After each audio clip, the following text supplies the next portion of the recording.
ইয়ানালাল্লাহা লুহুমুহা ওয়ালা দিমাউহা ওয়ালাকিন ইয়ানালুহুত তাকওয়া মিনকুম। কিছুতেই তোমাদের এই কুরবানিকৃত পশুর রক্ত গোশত আল্লাহর কাছে পৌঁছায় না। শোনো মুসলমানেরা, আল্লাহ তার ফেরেশতারা তোমাদের এই সকল গোশত খায় না, এগুলো তাদের খাওয়ার দরকার হয় না।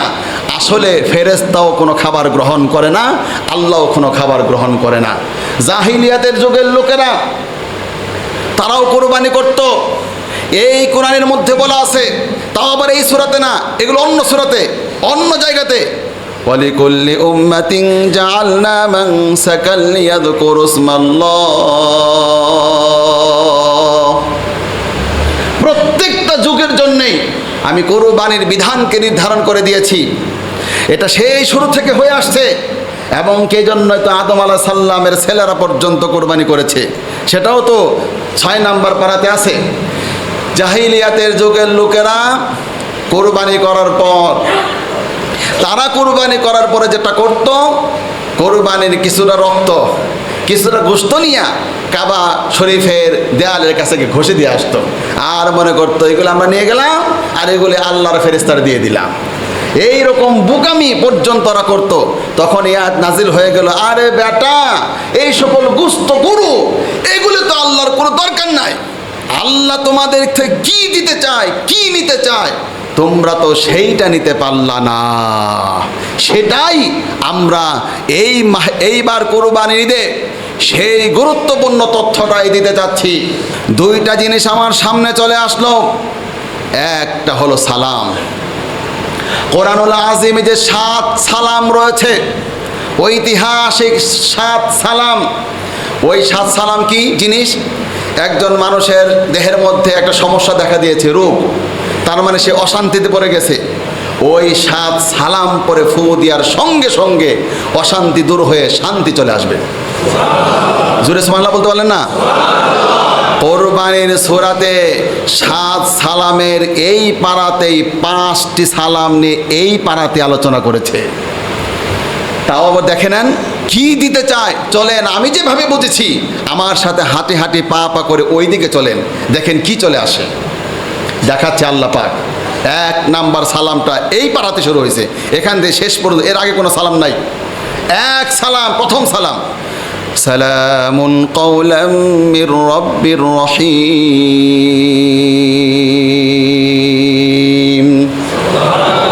পরম করুণাময় আল্লাহর পক্ষ থেকে সালাম। সমস্ত জান্নাতীরা যখন জান্নাতে যাবে আল্লাহর পক্ষ থেকে সালাম আসবে। 1 নাম্বার এটা হলো সালাম, সালামুন কাওলাম মির রাব্বির রহিম। এখন এই পাড়াতে দিচ্ছে, এই সূরাতে দিচ্ছে কেমন ব্যক্তি হতে পারলে আল্লাহর পক্ষ থেকে সালাম পাওয়া যাবে। ওই ব্যক্তিদেরকে দেখাচ্ছে, সেই ব্যক্তিদের ভিতরে সব ব্যক্তি এখানে আপনি পাবেন, যত সালাম পাওয়ার উপযুক্ত ব্যক্তি, সব সালাম পাওয়ার উপযুক্ত ব্যক্তিদের তথ্য নাম সহ এই সূরাতে আলোচনা করা হচ্ছে। কুরবানিতে এইটা দেখানো যাচ্ছে আল্লাহ রাব্বুল আলামিন ওই গুণ লালন করতে পারলে, ওই গুণ ধারণ করতে পারলে আল্লাহ পাক আপনার আল্লাহর পক্ষে আপনিও সালাম সামনে পেতে যাচ্ছেন। কুরবানির আগেই আল্লাহর সালাম পাওয়ার জন্য সেই গুণ ধারণ করুন। কোরবানি ঈদে এবার সেই গুণ লালন করুন, সেট করুন, আল্লাহ আপনাকে সালাম দেবে। আওয়াজ করে কন্যা সুবহানাল্লাহ। আল্লাহ সালাম দিবে। হযরত ইব্রাহিম আলাইহিস সালাম আল্লাহর কাছে বলল, রব্বি হাবলি মিনাস সলিহিন, হে রব আপনি আমাকে একটি নেককার সন্তান দান করেন। এবার উত্তর কি বলা হচ্ছে, ফাবাশশারনাহু বিগুলামিন হালিম, তাকে ধৈর্যশীল সন্তানের সুসংবাদ দেওয়া হলো। এখানে দেখেন, চাইলো আল্লাহ আমাকে একটা নেককার সন্তান দেন, আল্লাহ বলো তোমাকে নেককার না, তোমাকে আমি দিব ধৈর্যশীল সন্তান। এখানে একটা ব্যাখ্যা, চাইলো কি আর আল্লাহ দিল কি? দিল, ওই গুণের অধিকারী দিল। ব্যাখ্যা যাব না, শুধু সামনে পড়ে যান। فَلَمَّا بَلَغَ مَعَهُ السَّعْيَ قَالَ يَا بُنَيَّ, সন্তান যখন দৌড়ঝাঁপ করার মতো বয়সে উপনীত হলো, 12-14 বছর, 10 বছর, 8 বছর, 12 বছর এই বয়সে উপনীত হয়েছে। ইয়া বুনাইয়া ইন্নী আরা ফিল মানামি আন্নী আযবাহুকা ফানজুর মাযা তারা। হে বাবা, হে আমার কলিজার টুকরো সন্তান, শব্দটা করতে হবে কলিজার টুকরো সন্তান, আমি দেখলাম তোমাকে আমি জবে করতেছি, তোমার মতামত কি? কোনো গোপনীয়তা নাই, কোনো রকমের মিথ্যে কথা বলে সেখান থেকে নেওয়ার কোনো সিস্টেম নাই। ডাইরেক্ট ডেকে সন্তানকে ওপেন প্রশ্ন করতেছে, বাবা আমি তো আল্লাহর থেকে আদিষ্ট হয়েছি, তোমার মতামতটা কি? এবার মতামত দিচ্ছেন। ইয়া আবাতি ফাআল মা তুমার। হে বাবা, হে আমার কলিজার টুকরা শ্রদ্ধেয় পিতা, সত্যি যদি এটা আল্লাহর হুকুম হয়ে থাকে তাহলে আপনি আমাকে জবে করুন। সাতাজিদুনি ইনশাআল্লাহু মিনাস সাবিরিন। ইনশাআল্লাহ আপনি আমাকে ধৈর্যশীল হিসাবে পেয়ে যাবেন। ওই যে ফার্স্টে বলেছিল আল্লাহ আপনি আমাকে একটা নেককার সন্তান দেন, আল্লাহ বলে না তোমার নেককার দিব না, তোমার দিব আমি ধৈর্যশীল সন্তান। এই যে আবার শেষে আবার বলতেছে সাতাজিদুনি ইনশাআল্লাহু মিনাস সাবিরিন।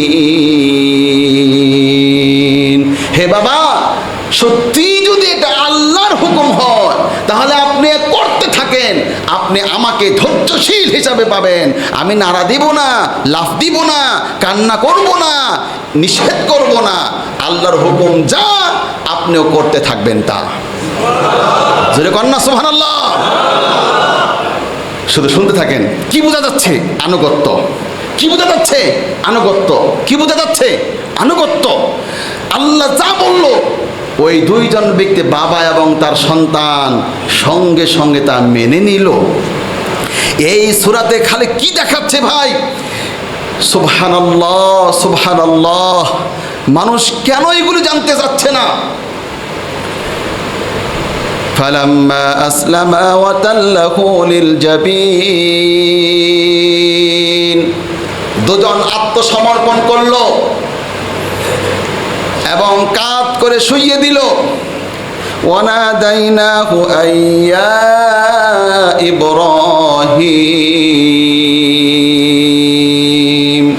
আর আমি তখন তাকে ডাকলাম, হে ইব্রাহিম। এই যে কয়েকদিন পরে এই আয়াত ভালো করে শোনেন। এই আয়াত থেকেই আমরা কি এখন করছি? এই যে যখন চাঁদ উঠে যাবে, কয়েকদিনের মধ্যে চাঁদটা তো উঠে যাবে ইনশাআল্লাহ। এই চাঁদ ওঠার পর 9 জিলহজ, 9 জিলহজ আমরা সব মসজিদগুলোতে 9 জিলহজ থেকে 9, 10, 11, 12, 13 এই 5 দিন প্রত্যেকটা নামাজে নামাজ শেষ করে সবার মুখ থেকে আমাদেরকে জোরে জোরে উচ্চারণ করতে হবে, আল্লাহু আকবার, আল্লাহু আকবার, লা ইলাহা ইল্লাল্লাহু আল্লাহু আকবার, আল্লাহু আকবার, ওয়ালিল্লাহিল হামদ। এটা বলতেই হবে বাধ্য। কেন? এই সে আয়াতখানা, ওয়ানাদাইনাহু আইয়া ইব্রাহিম, হে ইব্রাহিম বলে ডাক দিয়েছিল। এই ডাকটা মূলত কার ছিল? এই ডাক ছিল স্বয়ং রব্বুল আলামিনের। যখন সন্তানকে শুইয়ে দিয়েছে, সন্তান আল্লাহর জন্য জীবন উৎসর্গ করার সিদ্ধান্ত নিয়ে ফেলেছে, তখন আল্লাহ তাআলা বলল, ও হে জিবরাইল, আর বিলম্ব করো না, আমার প্রিয় বন্ধু তার সন্তান পরীক্ষায় উত্তীর্ণ হয়ে গিয়েছে, তুমি বেহেশত থেকে দুম্বা নিয়ে চলে যাও। হযরতে জিবরাইল যখন উপর থেকে আসতেছে তখন দেখতেছি ইব্রাহিম তো ছুরি চালিয়ে দিল। তখন হযরতে জিবরাইল বলেছিল, আল্লাহু আকবার, আল্লাহু আকবার, আল্লাহু আকবার। এই আল্লাহু আকবার শব্দটা ছিল জিবরাইলের। হযরতে ইব্রাহিম আলাইহিস সালাম ওখান থেকে শুনতে পারলেন। দেখেন কার কোন অংশ? 3 জনের সবগুলো কথাকে আইয়ামে তাশরিক বানানো হচ্ছে, শুধু পড়া হচ্ছে। এটা পর্যন্ত মুসলমানকে শেখানো হচ্ছে না, কারণ মূলটা শিখে গেলে তো মুসলমান সাধারণ মুসলমান থাকবে না, তারা এক একজন বীরবর্তে মুজাহিদ হয়ে যাবে, গোটা পৃথিবী তারা বিজয় করে ফেলবে। আওয়াজ করে কন্যা সুবহানাল্লাহ। শিখানো হচ্ছে না। এই হযরতে জিবরাইল বলতে লাগলো আল্লাহু আকবার, আল্লাহু আকবার, আল্লাহু আকবার, আল্লাহু আকবার। সঙ্গে সঙ্গে ওই থাকায় হযরত ইব্রাহিম আলাইহিস সালাম বলতে লাগলেন লা ইলাহা ইল্লাল্লাহু আল্লাহু আকবার। জিবরাইল বলল আল্লাহ সবচেয়ে বড়, আল্লাহ সবচেয়ে বড়, আল্লাহ সবচেয়ে বড়। কথাটা বলতে বলতে নিচের দিকে নামতেছে, আর হযরত ইব্রাহিম আলাইহিস সালাম সঙ্গে সঙ্গে বলতেছে লা ইলাহা ইল্লাল্লাহু আল্লাহু আকবার। আল্লাহ ছাড়া কোনো ইলাহ নাই, আল্লাহ সবচাইতে বড়। জিবরাইলের বক্তব্য শেষ হলো, বাবার বক্তব্য শেষ হলো, মাটিতে শুয়ে থাকা ইসমাইল তখন বলতে লাগলেন আল্লাহু আকবার ওয়ালিল্লাহিল হামদ, আল্লাহু আকবার ওয়ালিল্লাহিল হামদ। আল্লাহ সবচেয়ে বড়, সমস্ত প্রশংসা আল্লাহর জন্য। কি দেখানো হচ্ছে দেখো, কি আনুগত্য দেখো, আনুগত্য দেখো।